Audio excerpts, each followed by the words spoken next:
And then they are vertically oriented with round to oval central body. And then they have two sets of processes. Ayun, they function to relay yung information from the photoreceptors to the ganglion cells. And then we have yung horizontal cells, which have several short processes in one long process. And then they function naman to receive signals from the rods and the cones.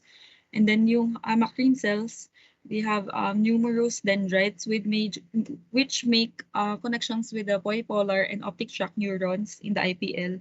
And then the function of this naman is to occasionally make feedback connections with the photoreceptors in the OPL. And then we have yung ganglion cells, which are large cells with prominent nuclei and visible nucleolus. The cytoplasm naman is pale, and then the axons of the ganglion cells make up most the fibers that form yung optic nerve na kanina pa natin minimension. And then yung function nito naman is to carry information from the retina to the CNS. So in the picture as well, we can see yung pathway of the nerve signal in the retina. Next naman, we have yung refractive media of the eye, which are structures that help in focusing the ray of light onto the retina where it can be detected by yung photoreceptors nga. So yung human eye, we have four refractive media, namely the cornea, vitreous body, lens, and aqueous humor. So yung cornea, na-discuss na natin siya. And then we will discuss the rest shortly.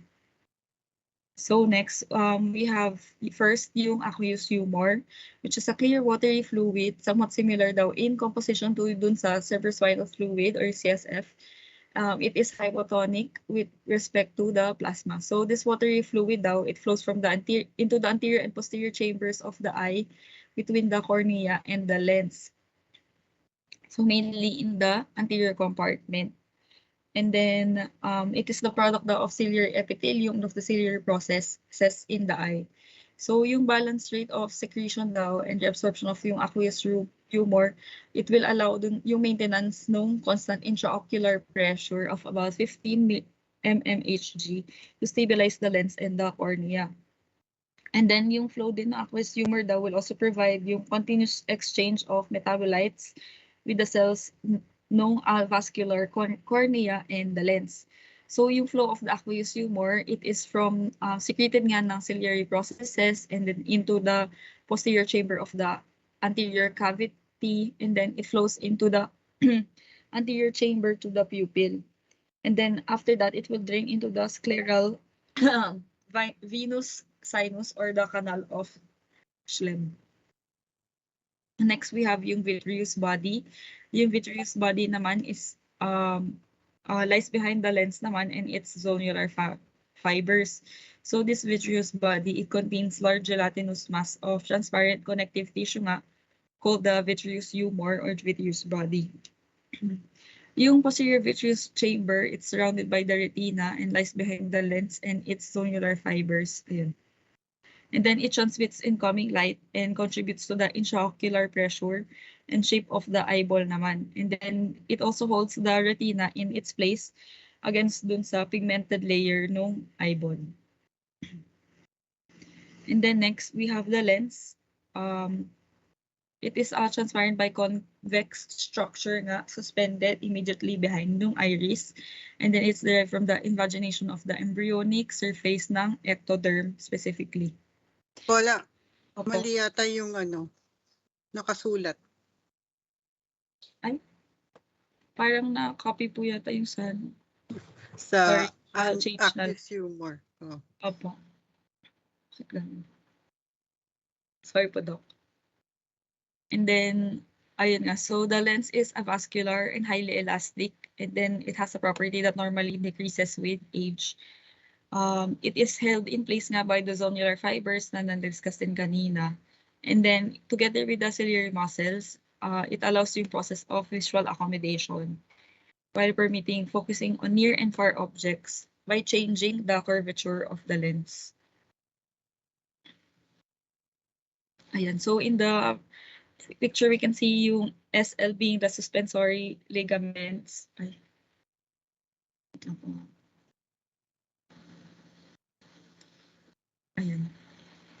And then yung CA showing the lens capsule.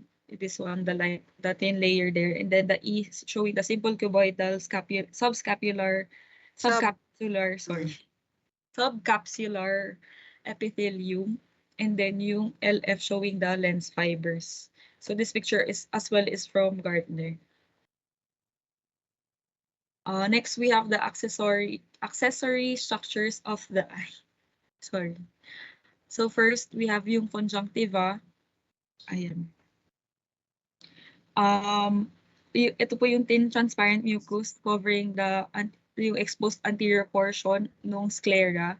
And then, so this has, and then continues with the lining of the inner surface of the eyelid. So first we have yung palpebral conjunctiva, which lines the inner surface of the eyelids. And then we have the bulbar conjunctiva, which reflects onto the anterior portion naman of the sclera. So yung bulbar conjunctiva, it reaches the corneal scleral junction, and it no longer has goblet cells and as it becomes stratified squamous epithelium of the cornea. Ayun. So in the light micrograph, we can see the conjunctiva covering the sclera of the eye. The conjunctiva nga, again, is a mucus layer composed of non-keratinized stratified squamous epithelium that we can see pigmented here, and then subepithelial connective tissue stroma with the blood vessels. It's not a mucus layer, it's a mucosal layer. Okay po, Doc. Change. Iba yun. Mucosa. Mucosa, hindi mucus. Opo. Sorry po, Doc. Mucosa. Next, we have yung eyelid.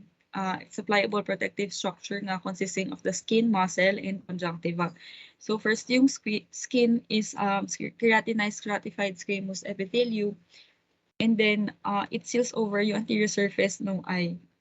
And then with the skin, we have the follicles of the eyelashes, which are associated with sebaceous glands or the glands of Say's with modified apocrine sweat glands. And then we have the muscle, which is beneath the skin, are striated fascicles of the orbicularis oculi and levator palpebrae muscles that will fold the eyelids. Ayun. And then next, we have yung smooth conjunctiva, also called palpebral conjunctiva. And then it consists of stratified columnar epithelium and covers the inner surface. Adjacent to the conjunctiva is the tarsus, which is dense fibroelastic plate covered externally by thin, highly folded skin and internally by smooth conjunctiva. And then this surrounds the tarsal gland. So in the photomicrograph, we can see the stratified columnar epithelium of the conjunctiva labeled C with numerous goblet cells. And then the tarsal plate labeled TP, ayan. Ito pala, sorry, TP. And then the tarsal or Meibomian glands, TG, which possesses modified sebaceous glands. And then we have the striated muscle. The follicles of the eyelashes, ayan siya. And then the thin folded surface skin, ito, that's the one. With typical epidermal appendages. So next, we have nga yung glands of the eyelid. So first, we have yung tarsal or Meibomian glands, which is mainly to form a surface layer on the tear film and to reduce the rate of the evaporation nga of that tear film. And then it helps to lubricate the ocular surface. So these tarsal Meibomian glands are modified sebaceous glands that drain into a central duct that opens among the eyelashes. So yung mode of secretion niya is said to be holocrine, and the secretion is an oily substance that mixes with the delays the evaporation of tears. So sabi din daw, clinically, yung STI daw, infection siya near an opening of the tarsal gland duct. And then yung chalazon naman, I hope I'm pronouncing it right. Chalazon. John. Sorry po. It's a non-infectious swelling of the glands naman due to blockage. Okay. So next we have yung gland of Moll, which is a ciliary gland with modified sweat glands. And mode of secretion naman niya is apocrine, and it is found between the eyelashes. So they form a spiral shape before emptying into a hair follicle nga. Ayun. Next, we have yung gland of Zeiss, which are smaller modified sebaceous glands. With their mode of secretion naman is holocrine, just like the tarsal glands. And then yung function naman nito is to produce secretions to protect yung eyelid surface and to lubricate yung cilia or yung eyelashes. Ayun. Next, we have yung lacrimal apparatus, or tinatawag din, with that we have yung lacrimal gland. Yung lacrimal gland has a stratified squamous epithelium lining and is located at the medial margin of the upper and lower lids. So yung lacrimal gland is said to be almond-shaped. Lower lid? May lacrimal gland sa lower lid? Ay, sorry po, Doc. Mali po yan. Sa upper lang po pala. Bakit may lower? Sorry po, Doc. Yun nga, it's all located in the upper temporal portion of the orbit, and then it drains into the superior fornix. So this lacrimal gland, it produces yung fluid continuously for the tear film, which will moisten the cornea and conjunctiva, and then it supplies oxygen din daw to the corneal epithelial cell. Ayun. So the gland structure is specifically daw compound tubuloacinar secretory units. Ayun. So this lacrimal gland in the photomicrographs is subdivided into lobes by connective tissue septa SE. Ito. Ayun. And then tears are produced by the acini ACs. Ayun. And enters the ducts D. So ito. Ayun. Which then to the surface of the eyeball P. And then this one are blood vessels, yung BV. So next, we have yung lacrimal apparatus, lacrimal sac, which has a pseudostratified ciliated epithelium. And then this one is an expanded upper end of the nasolacrimal duct naman. And then the nasolacrimal duct has a lining of pseudostratified ciliated epithelium, which is mainly for conducting the tears into the inferior nasal meatus. So the flow of the tears specifically is from the lacrimal gland that drains into the superior fornix, into the conjunctival sac, and then into the lacus lacrimalis, lacrimal punctum, lacrimal canaliculi, and then the lacrimal sac, which will drain into the nasolacrimal duct, and then the inferior meatus of the nose.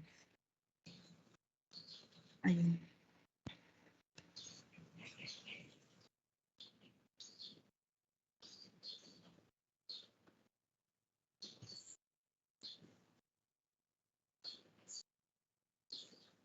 So, for the ear, wala tayong control. Ayan. Thank you. Okay na, okay. Nasaan ba yun? Ay, magalaw na pala. Okay. So, for the ear, next slide, please.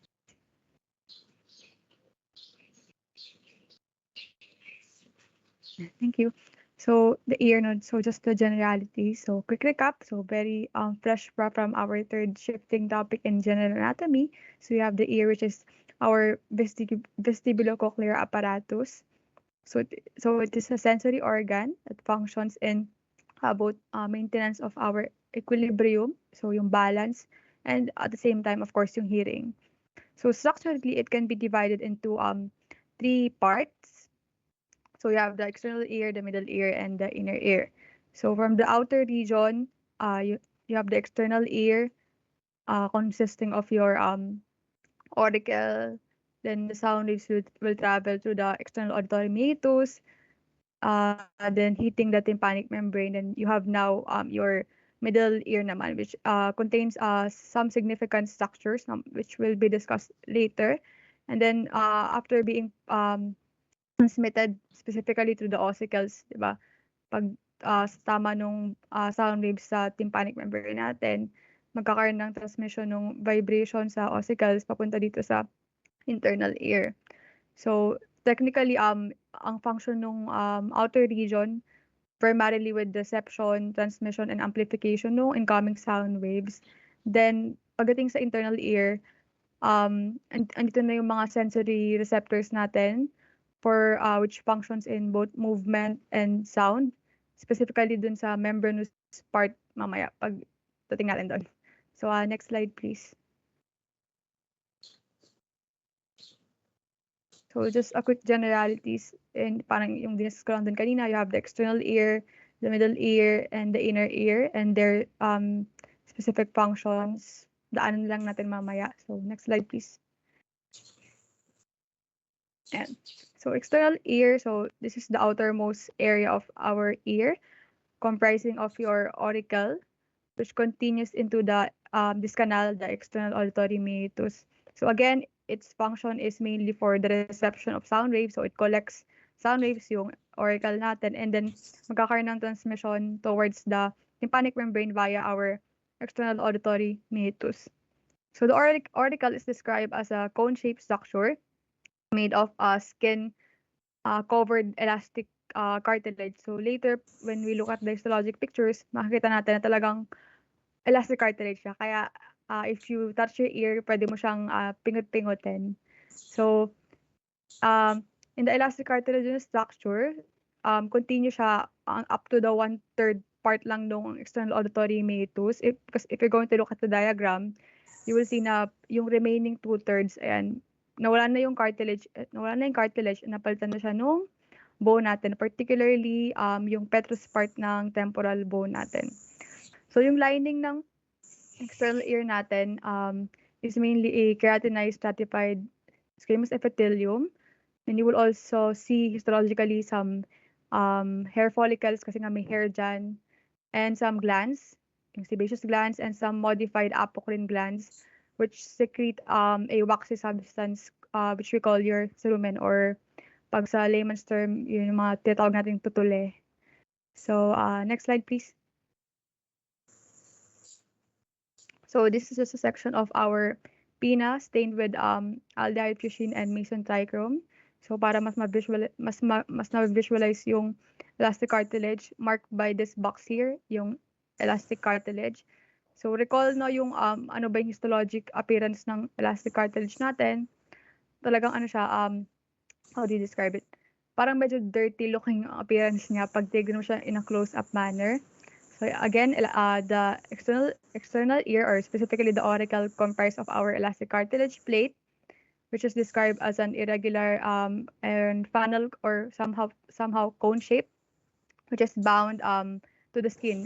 Yung yung layer sa taas, you have your dermis and your epidermis, and as described earlier, you will notice some hair follicles, or particularly yung hair roots. I think cross section ata to ng hair roots, and marked by example yung red asterisk here is a cross section of the hair follicle. So again, recall the function of this structure is in the reception and of the sound waves papunta dun sa inner part ng ear, specifically dun sa external auditory meatus. So mapapansin mo yung epithelium, yung yellow box here, talagang ano siya, very ano naman yung keratinization, yung sa ibabaw ng layer. And ito yung stratified squamous epithelium, itong sa baba, ayan. So notice also the presence of some glands here, marked by the green asterisk, specifically sebaceous glands. Minsan ano sila, nakaiwalay sa hair follicle, pero madalas may makikita kang mga very close opposition sa hair follicles. Like this, for instance, this one, ito parang namba. Ayan, hair follicle, tapos you have here a sebaceous gland. So next slide, please. The sebaceous gland will always be related to the hair follicle because that's where it drains. Sorry, Doc. Ayan po. So ayan, always pala sabi ni Doc. Sorry. The only time na may sebaceous gland na walang hair follicle is in the labia minora. At saka saan pa ba? May isa pang place sa body. Okay. Thank you po, Doc. Kasi walang buhok sa labia minora, pero meron siyang sebaceous gland. But wherever else you find sebaceous glands in relation, especially in skin, it will always be beside a hair follicle. Kasi that's where the duct will go eventually, dun sa Noted. tabi ng hair follicle. So dun ang drainage niya. Sige, go ahead. Thank you po. So next slide, please. So this is another section. So again, you have here your cartilage plate. Different stain lang, kaya iba itsura. Ayan, makita mo pa din yung pagiging elastic cartilage ng plate. You still have your dermis and then yung epidermis here. And kita pa din yung mga hair follicle. And may mga glands pa din. Ibang lang to. I think this is the same specimen, ibang stain lang ata yung ginamit nila. So next slide, please.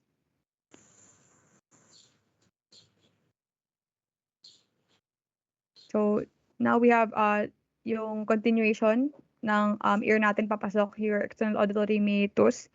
So again, yung lining ng external auditory meatus is still keratinized stratified squamous epithelium.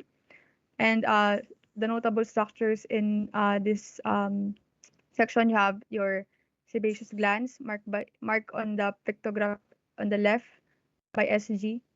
So makita mo naman na yung morphology nung yung gland is yung branch acinar. Note yung round cells, yung mga acinar cells natin. Compare it with this gland here sa baba, yung CG. Yun yung ceruminous glands, which is again a modified apocrine gland, which is type of set gland. So note, compared mas wide yung lumen niya, and yung lining niya is your simple cuboidal epithelium. So morphology niya compared with your sebaceous gland is just a simple coiled tubular gland. So again, yung secretion niya, yung cerumen, which contains proteins, saturated fatty acids, and minsan meron din kasamang keratinocytes. It functions as a protective substance in our ear. No.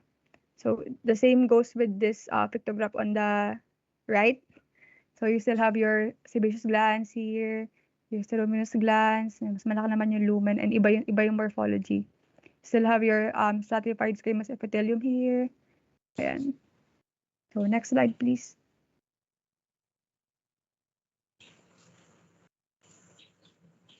Ayan. So let's go now to the next part or division of our ear, our middle ear. So again, the middle ear consists of an air-filled space, which is described as an irregular space found within our temporal bone. So recall the boundaries. Laterally, you have the tympanic membrane, kasi diba, kanina galing tayo sa external auditory meatus, then dividing or separating the external auditory, ito pala, meron palang pakita, dividing the external auditory meatus, and here, this is the tympanic cavity, is your tympanic membrane or our eardrum. So yun yung lateral boundary niya. And then medially here, or the medial boundary, you have here the promontory. So recall, yung promontory natin, ang gumagawa niyan or kung bakit may promontory is yung first turn ng cochlea. Tama ba? Ayan, yung cochlea natin. Yung first basal turn niya. So yung lining niya ng external auditory, ng middle ear natin is simple cuboidal or simple squamous epithelium. Actually, kay Withers lang sinama yung simple squamous, pero kay Junquera, cuboidal lang yung niya, yung sinama niya. So actually, it depends where you're looking. So if you're looking here at the side of the tympanic membrane, it's still simple squamous. Okay, but the rest will be simple cuboidal. Okay. Thank you po, Doc. So ayan, according kay Doc, pag tayo sa may tympanic membrane, dun makikita yung simple squamous, but the rest of the cavity would see a simple cuboidal lining na daw. So actually, iba pa, sa may Eustachian tube, nagiging pseudostratified. Apa. Diba? So, basically, tarang tatlo. Pero the general lining is still a simple cuboidal. Yun lang yung areas na where it changes and becomes specific to the, kasi nga, nagiging part siya ng respiratory epithelium dun sa may Eustachian tube. Tapos, dito sa may tympanic membrane, it's still considered a part of the tympanic membrane. Thank you po, Doc. So anteriorly, so recall lang, di ba, we know that anteriorly may communication yung tympanic cavity with the nasopharynx via this tube here, our auditory tube or pharyngotympanic tube or Eustachian tube. So kung anong gusto niyong tawag sa kanya. So as Doc noted earlier, isa to sa mga exceptions ng lining. Pag palapit ka na dito, nagiging pseudostratified or respiratory epithelium na yung lining nung tube na to. So posteriorly, the tympanic cavity also has communication with your mastoid cavity, which is air-filled spaces. So yung function niya daw, kung bakit important yon is usually it lightens the mass nung mastoid part ng temporal bone natin. So in terms of the structure, you have here your ossicles, which plays an important role in the transmission of vibrations generated when sound waves hits this tympanic membrane. So, ganun pa din, pag tignan mo sa microscope yan, bone tissue pa din naman yung makikita mo. So, recall lang this malleus, incus tape. So, mamaya, when we look at the pictograph, you would see na paano mo malaman na malleus is yung malleus yung in close opposition dun sa tympanic membrane, mamaya histologically. So, meron ding muscles na associated with the tympanic cavity, such as your tensor tympani, your stapedius. So, yung importance nila is during pressure equalization.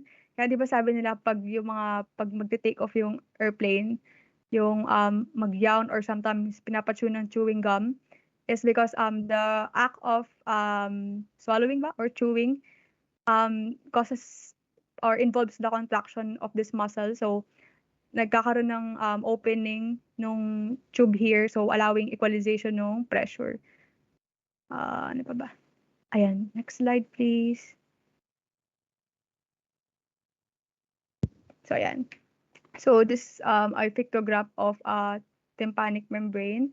So, in this picture on the left, you have two spaces, your number 1 here upper, and then you have here number 6 yung lower. So note kasi 'di ba yung sabi natin yung tympanic membrane siya yung naghahati sa AIAM tsaka sa tympanic cavity.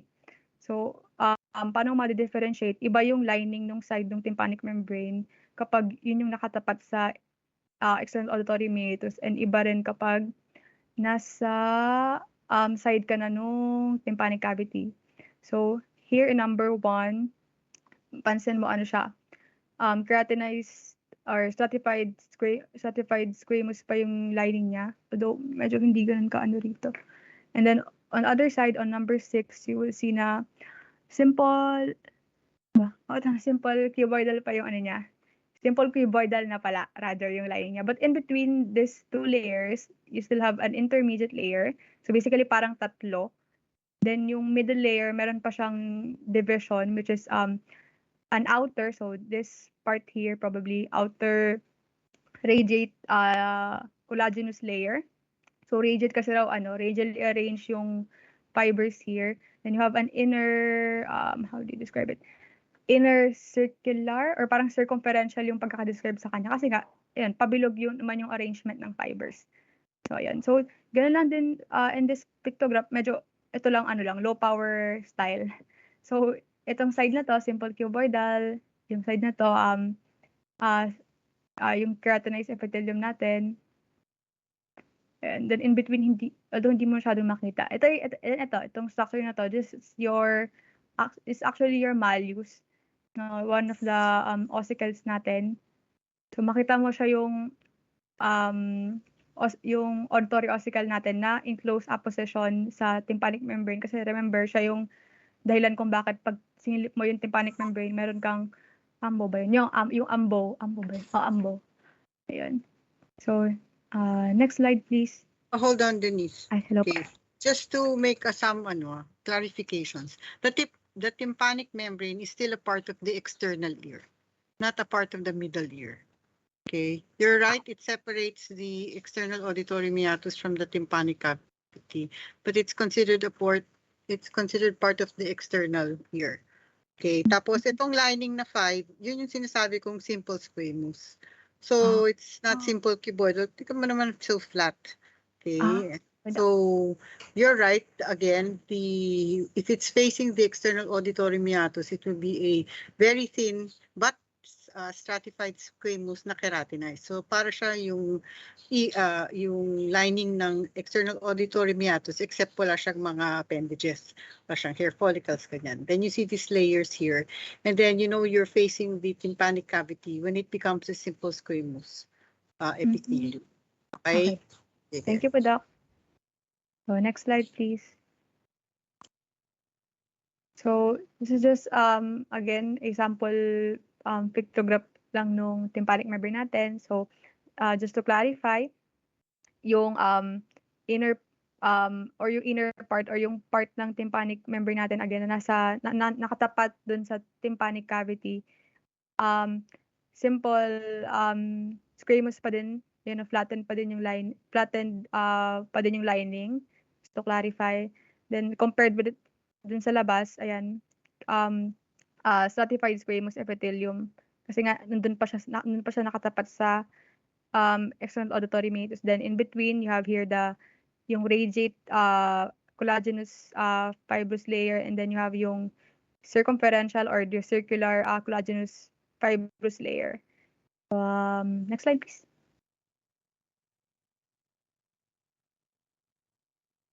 And just to visualize kung ano yung itsura ng tympanic cavity, yung line traversed by this yellow line, ayan, yan yung tympanic cavity natin. Ito yung tympanic membrane separating that tympanic cavity from the external auditory meatus. Here, you have here your ossicle, specifically yung malleus. Usually, parang malleus and incus lang yung nakikita sa mga sections na nahanap ko sa net. Parang mahirap ata isama si Stapes. Siguro baka dahil sobrang liit na. But, ayun, sorry, hindi ako nakahanap ng pictograph na may Stapes. Pero ayan, sample lang ng ossicle. Then, itong portion na to, inner ear, later we will discuss it more. Have here the vestibule, here you have your cochlea. This is your facial nerve to. And then, I think this is a stapedius muscle ata to. Ayan. So, next slide, please. Ayan, so just, ayan, ito na yung auditory ossicles natin. So as I have discussed earlier, you have here your malleus and incus. Ayun nga, sorry, hindi ako makahanap nung pictograph na may Stapes. Pero, again, malalaman mo naman na ano yan, ossicle, kasi yung arrangement niya in relation to the tympanic membrane here, then dapat magkaka-connect pa yan. Pero parang hindi na siya ganun kaganda in this slide. So, ayan. Ito. Ito pala, nilabel nila to as foot plate. So, recall, di ba, yung foot plate is part siya ng Stapes. Pero hindi na siya ganun ka-appreciable dito. I'm so sorry. Pero ayan, so recall lang, basta ang, niyan, yung ossicle na in close opposition sa tympanic membrane, this is your malleus, specifically yung manubrium ng malleus natin, yun, nakadikit or joined to the incus via synovial joint, then papunta sa Stapes, pero hindi nakakita rito. Then, ang bagsak ng Stapes is dun sa oval window. So, mamaya when we discuss yung transmission ng sound waves, makikita nyo kung paano nagtatransmit yung vibrations to the ossicles towards the oval window, papunta dun sa membranous labyrinth natin. So, next slide, please. So, just a sample again ng auditory ossicles. Ayan, medyo halata na yung bone tissue here. Ayan, you have your malleus, you have your incus. Itong structure na to, na mark nitong asterisk na yellow, this is your tympanic membrane. Pero hindi siya ganun kaganda. Sorry. Pero ayan, just to show you na talagang bone tissue naman yung makita mo sa ossicles pag tignan mo siya under the microscope. So, next slide, please. Ito yung, as we discussed earlier, yung anterior connection ng tympanic cavity with the nasopharynx, particularly, specifically, papunta sa inferior nasal meatus ata yun. Ayan, you have here your auditory tube. So sabi natin kanina yung lining niya is respiratory epithelium na. Ayan, mahalata mo naman na columnar. So stratified columnar epithelium siya with some cilia here. And ayan, since we're talking about respiratory epithelium, you would expect na may goblet cells. Ayan. So initially daw, this canal as it traverses papunta dun sa connection sa nasopharynx, bone yung it passes through a bone tissue, but as it descends, nagiging cartilaginous and fibrous tissue na yung ang dinadaanan niya papunta sa nasopharynx. So recall lang again yung ano nito, may close opposition yung auditory tube with the muscles, specifically your stapedius and tensor tympani, and your levator belly palatini ba yun? Kasi nga again, for pressure equalization. So, ayun. Next slide, please. Ayan, nasa inner ear.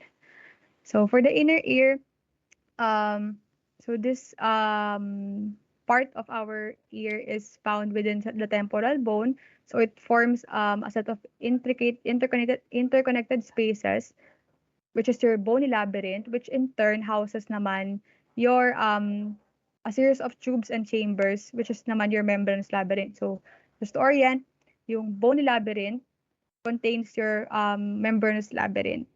So the membranous labyrinth can be divided into these structures. You have your utricle and saccule, which contains the sensory component maculae. You have the semicircular ducts, 3 semicircular ducts, which contains naman yung sensory component na is the ampullaris, found specifically dun sa dilated part ng ducts na to. And you also have your cochlear duct, which contains naman yung organ of Corti.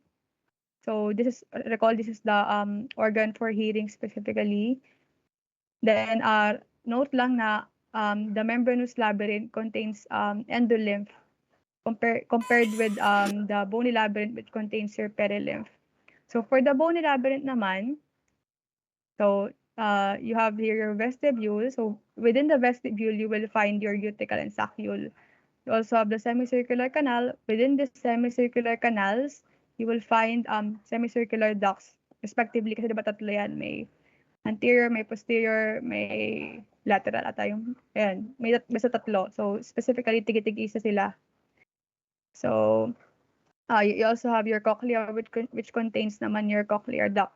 Recall, di ba your cochlea, ito yung mukhang snail here, yan, mukhang snail making about 2.5 turns yung tansya nung pag-ikot niya. Ano pa ba? Ayan. So just to compare pala, yung endolymph and perilymph. So yung endolymph, yung composition niya is the same with the intracellular fluid. So high potassium, low sodium, compared with your perilymph, which yung composition daw nito, yung ionic composition is more similar sa extracellular fluid, except na mas mababa yung protein content niya. So, next slide, please.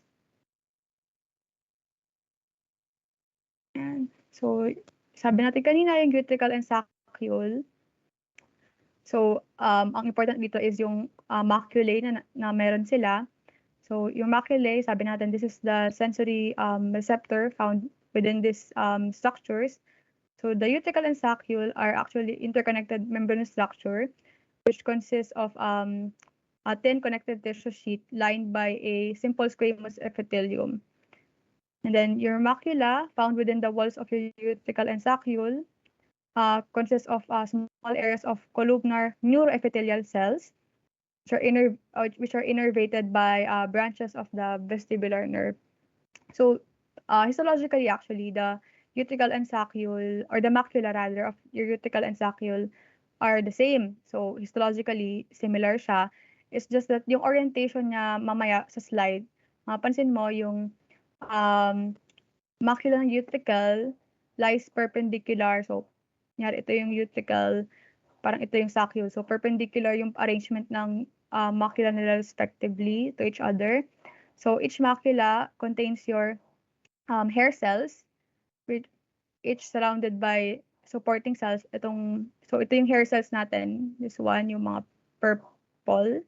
And then yung supporting cells natin, as usual, nasa baba sila lagi. Lagi naman pag supporting cell, madalas nasa baba.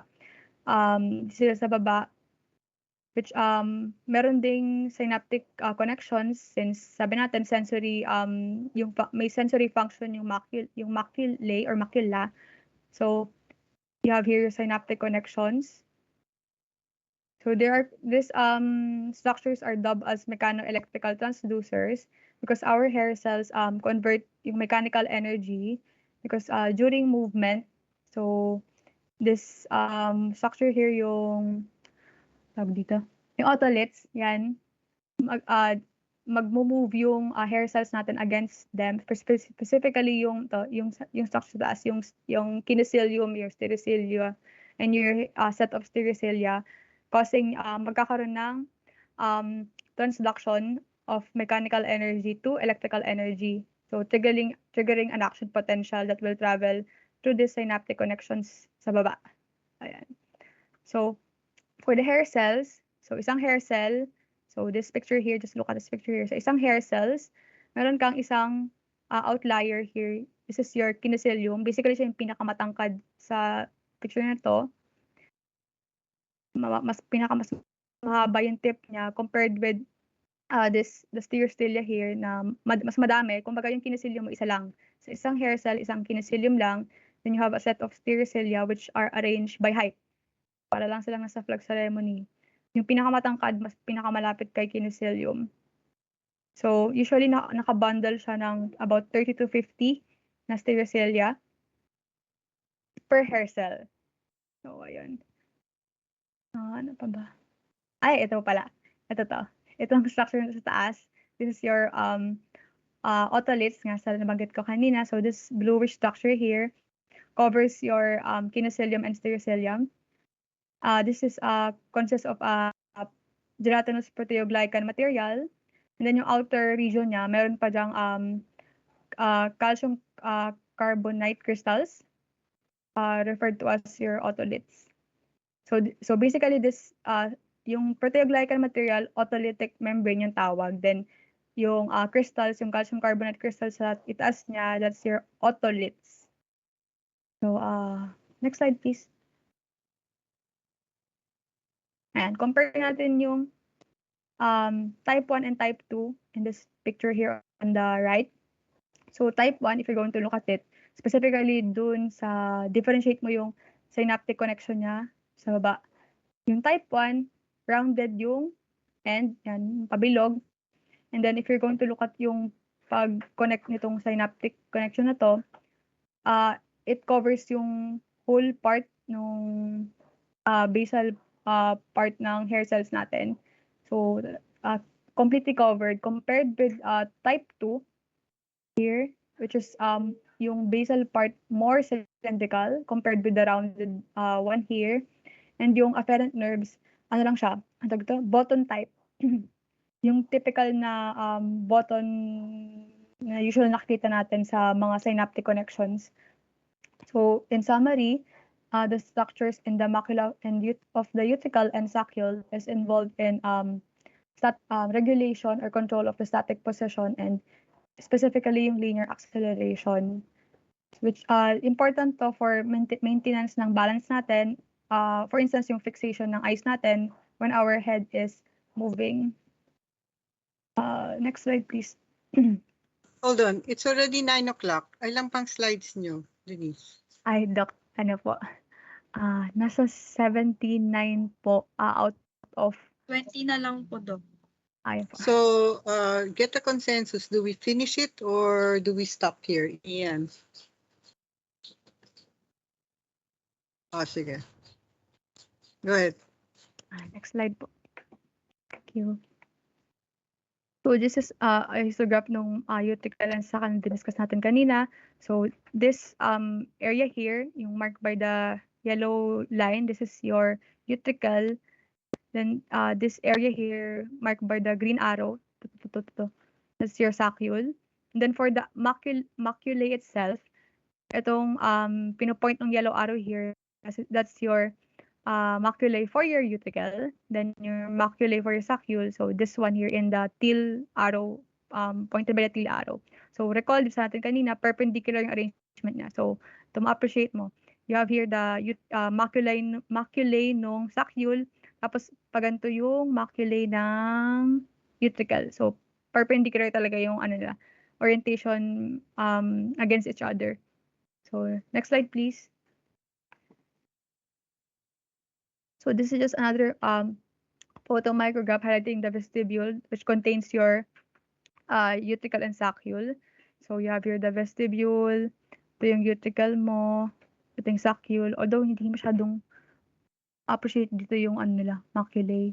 So just to note yung other structures here, you have your semicircular canal here, you have a facial nerve, ito yung muscle, stapedius muscle na naturo natin kanina. You have here the cochlea. So, ayan, next slide please. So, just a close-up picture nung ano no, nung hair cells. So, basically itong ano na to, yung line traversed by this teal colored line. This is your maculae. And then this layer here, this is your hair cells. So, from my source, according to them, in light microscopy, hindi mo kayang ma-differentiate yung hair cells and supporting cells. But if you're going to look at the orientation earlier, so most likely yung supporting cells nandito sa baba, yung hair cells nandito sa more apical portion ng layers. And then yung itong pinopoint kong layer, that's marked by yung stereocilia. Kasi diba sabi natin, nasa yung itaas ng hair cell, you have there yung arrangement ng stereocilia and kinocilium. Then, ito yung autolytic membrane natin, marked by the green word here. Yan, autolytic membrane. Next slide, please. Ayan. So, sabi natin kanina, yung semicircular ducts natin, each contains a crista ampullaris as a sensory receptor or organ. So, the crista ampullaris, meron din siyang hair cells and supporting cells. So, yung orientation ng crista ampullaris in relation to the long axis ng ducts is perpendicular then, the same with yung relation ng uticle and saccule earlier. Histologically, yung hair cells or yung histologic feature general, same daw with the macula ng uticle and saccule, except na in your crista ampullaris, you will note here yung presence ng proteoglycan layer called your cupula. Medyo ano siya, malaking excess layer ng proteoglycan. Medyo obvious siya pag maganda yung pagkaka-fix ng slides. And wala siyang otoliths.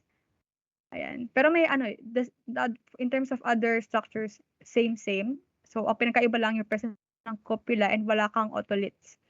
So, ang function niya, compared with the uticle and saccule macula, di ba kanina linear acceleration, dito naman rotational movements ang involved or ang involved by crista ampullaris. So, next slide please. Ayan. So, this is just a close-up picture. So, this pointed area here, you have the row of hair cells. Then, here you will find your arrangement of stereocilia and kinocilium. And then, here, ito yung ano, cupula na tinatawag. Pero, hindi siya ganun kalaki dito. Pero yan. Pero mapapansin mo naman meron naman. Yan, cupula. Which is a layer of a proteoglycan material. So, next slide please. So, ayan, same lang din. Pero hindi ganun ka ano dito. So, this is on the right, just a diagrammatic representation. Para mas madaling ma-imagine. Ito, medyo malaki siya talaga dapat. Pero minsan nga, depende sa pagkaka-prepare ng slide. Ayan, next slide please. Thank you. So, the cochlear duct is described as a membranous spiral tube about consisting of 3 parallel compartments that coils within your cochlea, yung snail-like structure na pinoint natin kanina, which makes up about 2.5 turns. So, meron din siyang hair cells. So yung 3 compartments na yon, specifically you have your scala media, scala vestibuli, scala tympani. But technically, the scala media is actually your cochlear duct, and siya yung namamagitan sa scala vestibuli and scala tympani. So just remember na si scala media, unlike these two, the vestibuli and tympani, endolymph yung laman niya, and these two, perilymph yung naman yung laman nila. So if you going to look at histologically, you would see na the scala media or the cochlear duct is separated from the scala vestibuli and scala tympani by membrane. So magkaibang membrane yung nag-separate here. So between the scala vestibuli and scala media, you have your vestibular or Reissner membrane. And then between the scala media and the scala tympani, you have your basilar membrane. Although meron pa ditong spinal organ of Corti. Pero yung basta pag tinanong is kung ano yung nag-separate, that's your basilar or basilar membrane. So ano pa ba? Next slide please. Ayan, so just histologic picture, yung diniscuss natin kanina. So you have here the scala media or the cochlear duct between the scala vestibuli and scala tympani. So between the scala vestibuli and scala media, you have here the structure A. This is your Reissner membrane or the vestibular membrane. And then between naman sa scala media and scala tympani, you have here your basilar membrane, which also lines yung basal part ng organ of Corti natin. And then the structure here, pointed letter B. Ayan, letter B. This is your stria vascularis, which is responsible for the production ng endolymph na makikita dito sa scala media. So next slide please. Ayan. So close up view. Ayan, mas ma-appreciate mo yung epithelial lining. So simple squamous epithelium lang. Then this one here, the basilar membrane, ito yung stria vascularis na nagpo-produce ng endolymph. So, next slide please. Hold on, Denise. Can you go Yes, back? Sige, go ahead. Tapusin mo na lang muna. Baka, sige. Okay po. So, just to highlight here in this slide is your stria vascularis. Ito yung in-circle ng yellow circle. So, ang ano sa kanya is compared with other epithelium, which is a vascular, this stria vascularis is a vascularized. Yung mga asterisk na mark ng green asterisk, yan yung capillaries na makikita sa stria vascularis natin. Kasi take note, ang function ni stria vascularis nga is production ng endolymph. So, ayan. So, yun niya, medyo kakaiba daw siya compared with other epithelium kasi meron siyang capillaries, unlike with other epithelial lining in the body. So, next slide po, please. Okay, hold on. I just wanted to emphasize, okay. So, buti she just showed you that it's this dark area, yan lang yung stria vascularis, ha? Kasi itong light area sa tabi niya will be the spiral ligament. Tama ba? Denise, Opo. So, ito lang nga yung dark area. Yun yung epithelium na that produces the endolymph. That's the stria vascularis. Sige, go ahead. Thank you po, Doc. Next slide, please. So, the spiral organ. So, recall lang, ito naman yung sensory structure na makikita sa sa cochlear duct. So, it detects sound vibrations. Meron pa din, meron siyang mga hair cells and other epithelial structure. And recall, sabi natin kanina, yung basilar membrane na nagsaseparate kay scala tympani and scala media. Ito, nandito siya.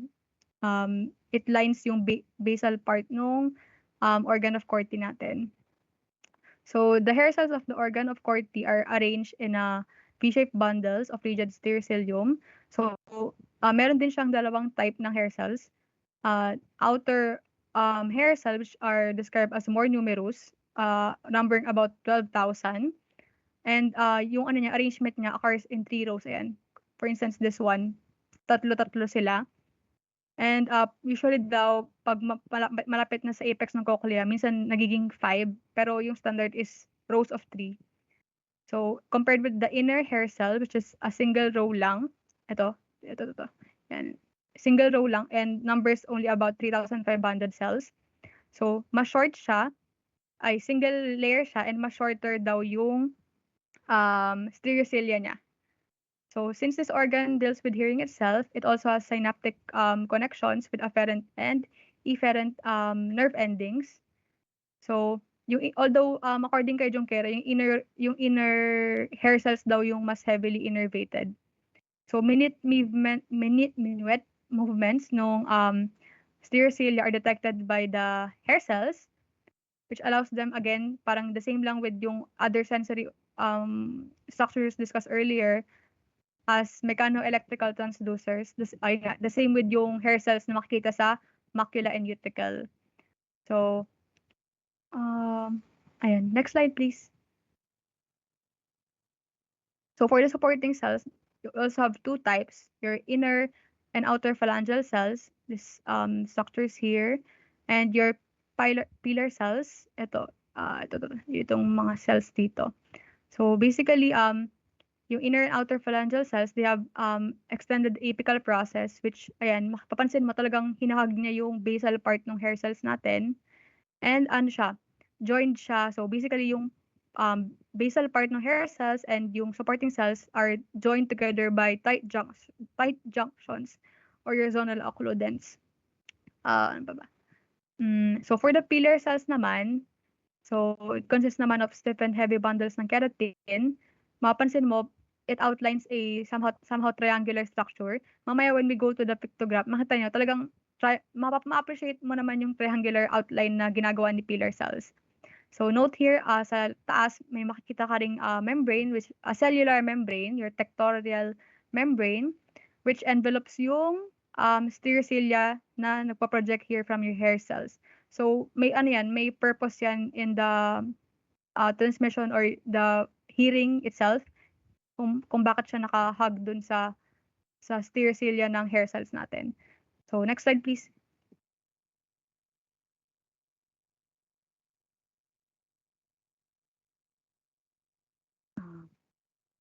Hello. Next. Ayan, thank you, Paula. So this is just a sample pictograph of the spiral organ of Corti. So sabi natin, you have here your tectorial membrane and a cellular material consists of proteoglycan.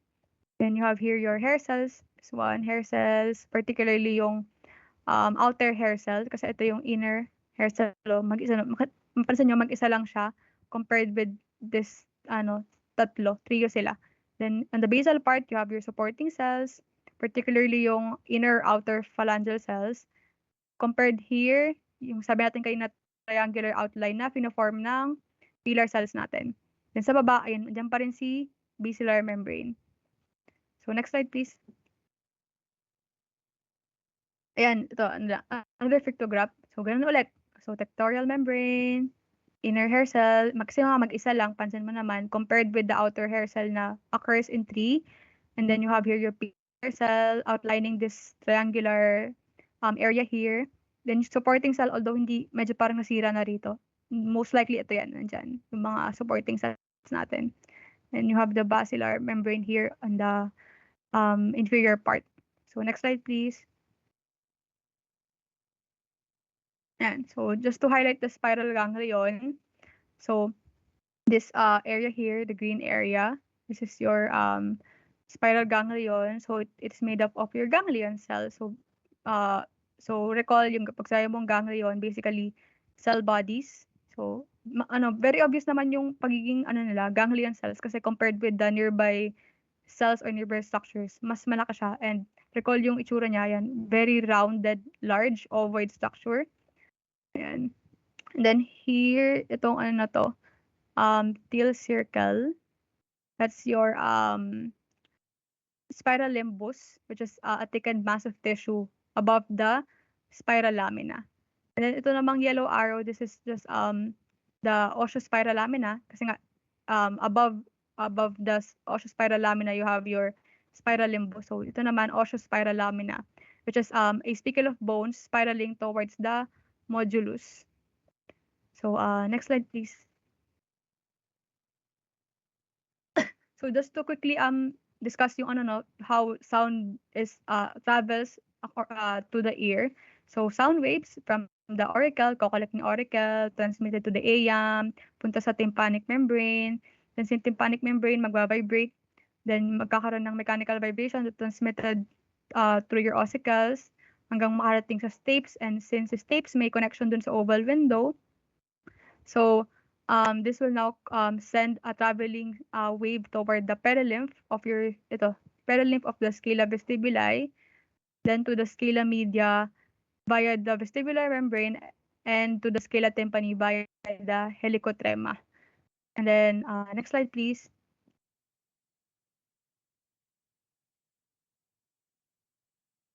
Ayan. So as a result, nung vibrations kanina, entering the middle ear, a traveling wave will cause displacement of the basilar membrane. So recall kung nasan si basilar membrane sa baba, is basilar membrane, and recall na yung sabi natin yung hair cells or the stereocilia of the hair cells is overlaid by your tectorial membrane.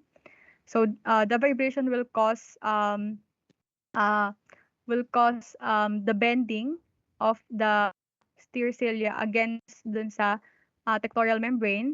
This will not allow the apical portion of the hair cell to be exposed to a high potassium endolymph, while the base of the hair cell is exposed to a potassium poor perilymph. So next slide, please.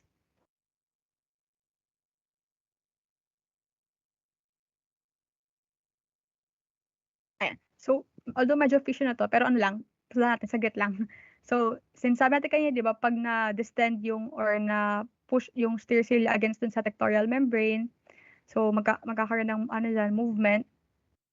Oh, so, pag na-deflect daw yung stereocilia towards, so ito yung kinecilium o ito yung stereocilia, pag towards the kinecilium, this will cause reduction of tension to the tip, which triggers transduction of an electrical activity, causing opening ng channels ay sa baba, causing opening ng channels, or specifically yung cation channels. This causes entry of potassium and depolarization ng cell, which allows naman yung opening ng voltage-gated basolateral calcium channels. So recall, di ba, pag sabing calcium and we're talking about nerve signal transduction, usually involve yung release ng neurotransmitter by yung vesicular action. So recall yung synaptotagmin and syntax in fish. So, pero yun, just to give kung paano nangyayari yun. So next slide, please. I think last slide na po ata yun. And that's all po. Thank you. Okay. Are there any questions? Yeah. It was a good, just make sure it was a good